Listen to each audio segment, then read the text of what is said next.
Now, it was the pirate radio station based on a boat off the coast of Essex, which helped to change the face of music in this country and inspired the Richard Curtis movie The Boat That Rocked.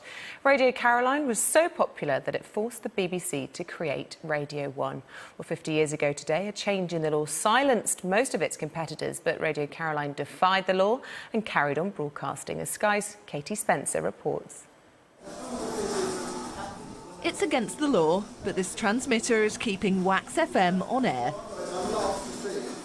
You've got to power it somehow. Sometimes you take power from a light switch, a light, a socket, anywhere you can get 240 from. Nowadays, this is a battle that many former pirates have stopped. Broadcasting on the internet is legal and much cheaper. Ofcom says stations like these risk interfering with emergency communications and disrupt legal broadcasters. But pirate radio has given us a lot. It's credited with helping launch music genres like grime. For many, it's about sharing new music. It's in your blood. Once you do it, it's there. You just enjoy coming up here, having your 2-hour show, playing to London.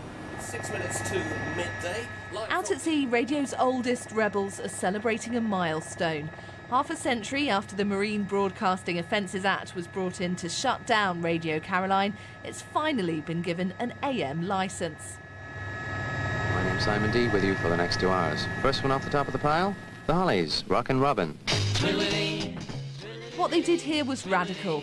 Before Caroline, you couldn't hear music like this on any stations. Radio 1 was eventually introduced to try and shut down the pirates. It was an ingenious way of exploiting a legal loophole, but being out on these waters was far from easy. This radio mast, the original version of it, was 3 times this height, so you can imagine how scary that must have been in a storm. It's a hazardous pastime. I mean, if you think about trawling, it was the most dangerous profession in Britain, even more dangerous than coal mining. And here, we're on a tiny ship, or were, in the middle of nowhere, vast amounts of electricity flying around everywhere. It's taken determination to keep this station afloat. Broadcasting to the UK, Europe and around the world on the internet and on 13... There's something about the Caroline family, and it's a feeling you get when you set foot on board the ship, is this is my home, and I'm going to do whatever I can to stop you from taking it away from me, and we're going to keep this thing on the air even when the generators are running on fumes and we haven't eaten anything but sausages for the last 2 weeks. This station will carry on. The music has changed over the years, but the influence of radio's rebels is still being felt today. Katie Spencer, Sky News.